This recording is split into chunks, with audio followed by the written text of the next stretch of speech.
Thank you, Joanna, for coming and filming with us for Women Who Make It Happen series. If you'd like to introduce yourself to the audience and tell them a bit about your career to date. Sure, I'd love to. Well, firstly, thank you so much for having me. You're welcome. I was incredibly pleased to be asked, so thank you very much. Yes, so Joanna Baird, currently Chief Risk Officer at Birmingham Bank. Mm-hmm. So I have worked in the industry. I started in 2004, so I am coming up for 20 years in financial services. Excellent. And I started in 2004 on the graduate scheme for the Financial Services Authority. So that was pre-financial crisis. Yep. The world was a very different place. Exactly, from a regulatory risk perspective. Then I've held a number of roles since then. I had a secondment to HM Treasury and worked in Ed Ball's private office when he was a minister, which is very interesting. That was when Tony Blair was Prime Minister and Gordon Brown was Chancellor. Yep. So that was an amazing opportunity. And I worked throughout crisis and banking supervision, which again was incredibly interesting. There were some very late nights, some fairly stressful days, but I learned a huge amount. And then I thought I need to leave regulation, even though I absolutely loved it. I thought I need to try something new.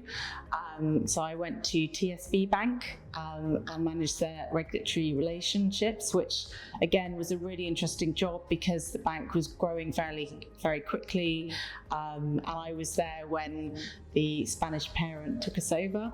And the IT challenges? Yes. So the IT challenges, yes, the IT challenges, we pressed the button on the IT migration 3 days after I returned from maternity leave with my first child. So it was, having planned a gradual return to work, it happened a lot more quickly than I had planned. And it was, again, a very interesting time. I learned a huge amount. And then I moved more into the challenger bank space. So I then moved to Masthaven Bank, which latterly went into solvent wind down. And now I'm at Birmingham Bank, where we're building back up again and growing really fast. So it's been a really wonderful 20 years, actually. I've had a lot of fun. Quite varied as well across the time that you've been in financial services. Is there any particular role that you've enjoyed more than others? I think probably the nature of my personality, where I've enjoyed things, it's been because it's been challenging, it's been hard, and I've learned a huge amount. And probably in the moment, I wouldn't have described it as enjoying it. But with hindsight and looking back, I think those challenging times that I just talked about were the ones that I probably enjoyed the most. Yes. And I've learned that actually I'm someone who can't sit quietly and plod along, that actually I need to go out there and try new things and really challenge myself and see what I can do. So I think there's probably too many experiences to name all of them, and I've enjoyed parts of all of my roles. That's good. But obviously challenge is the theme to run through your career.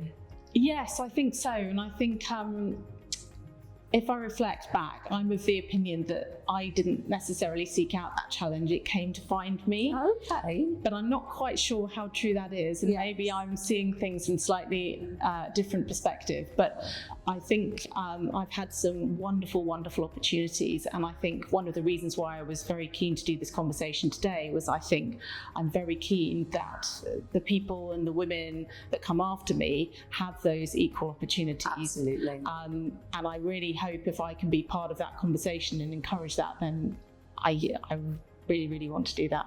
So did you have any role models coming through your career, a female or male? So I think a number, actually. And when I wouldn't pick out a particular individual, I don't think.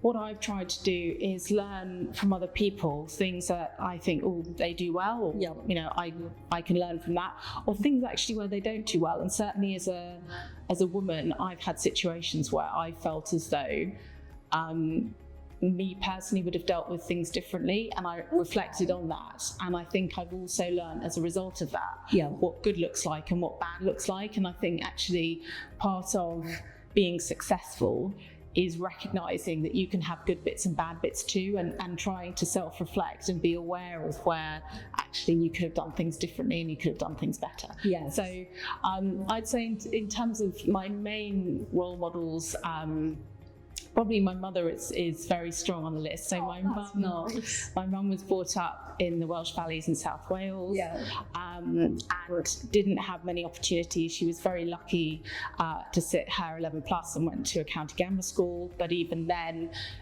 when she mentioned that she wanted to go on to further study, she was told, no, that's not really for you to do. You're better off leaving school at 16. And she went to Secretarial College.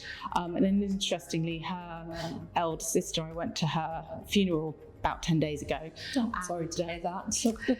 Thank you. And it was interesting sitting there because I hadn't realised, but she never went to sort of formal secondary education or not for a number of years, and that was because she was ill and wasn't able to sit the 11 plus. Oh, okay. So she never had that opportunity to see what she could do, and actually she had a very lovely and fulfilling life and a lovely family that she enjoyed very much. But it did strike me that it was very sad that her opportunity was gone from the age of 11 because she happened to be ill for a number of weeks and couldn't attend her 11 plus. And the opportunity was never given to her again.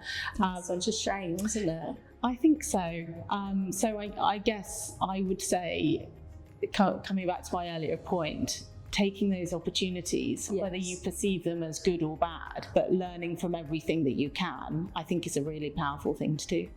Do you think there are more opportunities in the market for women nowadays than perhaps there were 20 years ago when you first started?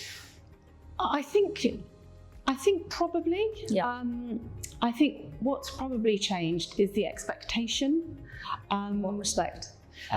I think there was always an expectation, and maybe I'm wrong, but this is just my sense. There was an expectation that if you were a female and you got into a senior position, that was unexpected.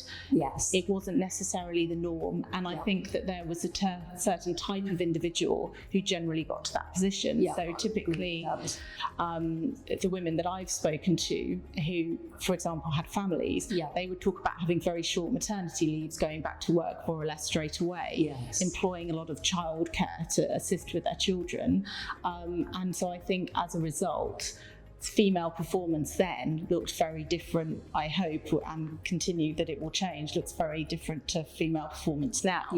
Absolutely. Recognising that women actually don't need to behave like men to be successful, and that there's a huge amount that women can offer that is different from men, and if you can support that diversity, that everybody benefits from that. And I think for me, the more that people can be open to different views of what success looks like, what good performance looks like, and question yourself as to whether you're looking at things through too much of an isolated vision as to what you expect from someone, I think can be quite powerful.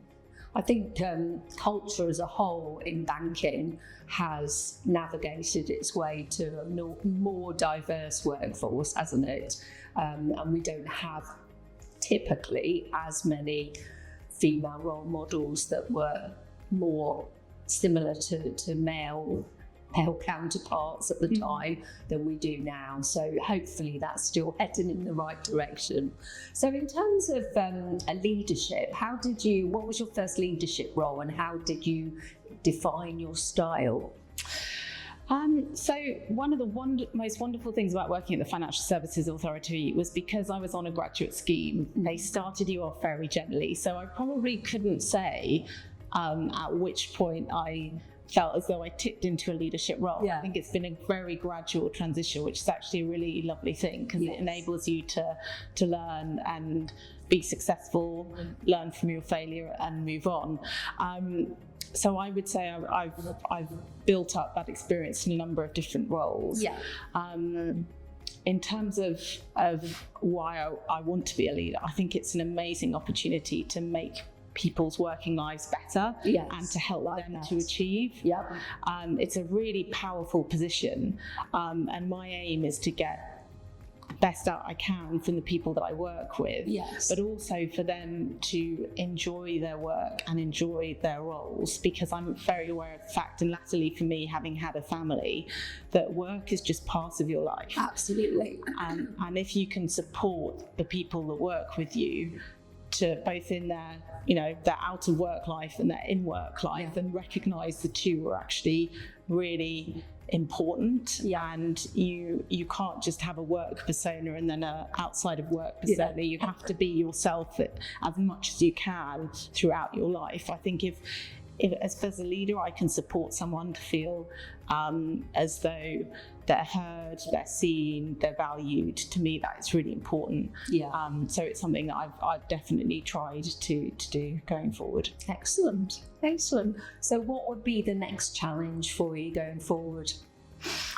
So I think that the bank I'm at the moment, Birmingham Bank, has got a huge amount that I can deliver over the next few years. So it's a wonderful opportunity. It's a bank that's been around for a really long time, but we're looking to fundamentally change the bank and to grow very quickly, and it's a wonderful opportunity to do things differently, because one of the reasons why I think I've stayed in financial services and particularly moved into retail banking is I think you have a wonderful opportunity to influence people's lives, and everybody needs to manage their money effectively, and therefore being able to help and support consumers, lenders, you know, anybody you can, brokers, I think is really critical, not just for them as an individual, but for the whole economy as well. So certainly from the financial crisis, I learned that actually it's in everybody's interest to have a banking system and a financial services system that works really well for them. Absolutely. So the bank's got some really big plans. We're trying to do things differently. I think it's going to be a very exciting place to be. And I love being on the Exco. I love being a voice at the table. And yes, I'm the CRO, so therefore I have a risk lens, but also the opportunity to really get involved and look at the overall strategy and plan for the bank, which I find very, very interesting. So we'll see what we can do. So how does it compare working in a smaller entity? Masthaven may have been the same compared to like the big organisation that was the FSA. Very different. So the FSA was, as I say, a wonderful organisation, and I learned a huge amount from it. But a lot of it was very known, very stable, because it was such a big organisation. Everybody had their role, and I think when I was relatively young in my career, that was a very helpful structure to be in. And I would say latterly, one of the challenges I've faced is that uncertainty of actually not knowing what the right answer is, or realising that nobody knows what the right answer is. And the whole point is you're supposed to come together as a team and work it out. And you might be right and you might be wrong, but let's give it a go and find out. So I think I've definitely learned from both. And I think I would encourage anyone who's early on in their career and looking to get on in financial services is to choose an organisation that is going to support you and is going to give you those learning opportunities as early as possible, and an environment in which you feel as though you can try new things, you can try things that potentially you get wrong, you don't know the answer to. Be brave and don't assume that everybody else knows the answer and you don't, because the truth probably is that nobody knows the answer. So you have just as much right to be there as anybody else. Absolutely. Is there any thoughts that you have now in your career, 20 years on, that you would, or advice you'd give your younger self that you've learned along the way? I think try not to take life too seriously. We're here to have fun after all. And I think I'd say well done for being as resilient as I have been. And I've had a number of knockbacks in my career when I could have become overwhelmed, or I could have let it, push me down and all of those things. But actually I haven't. I've bounced back, and I've tried to do the best that I could do in all of the situations that I've been dealt. So I would say give myself a little pat on the back. Yes. Job well done. Good. And yeah, I'd probably tell myself it's going to be okay and don't worry so much. Yes. It's all going to work out at the end. You just don't know it yet. Exactly. And any takeaways for those younger women in the industry to, from your knowledge and your experience, any takeaways that you can give them that will help them with their journey? So I think, as I say, definitely don't assume that you don't know the answer and everybody else does, because I guarantee you that's not the case. Yeah. And actually you are there to provide a different opinion, a different view, and your voice is just as valued as everybody else's. So don't feel that.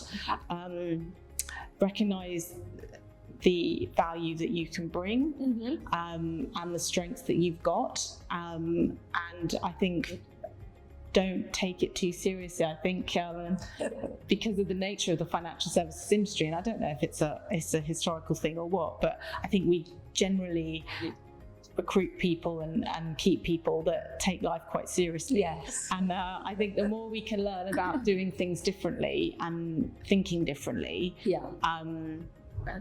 definitely I would say be yourself, have confidence, and be resilient.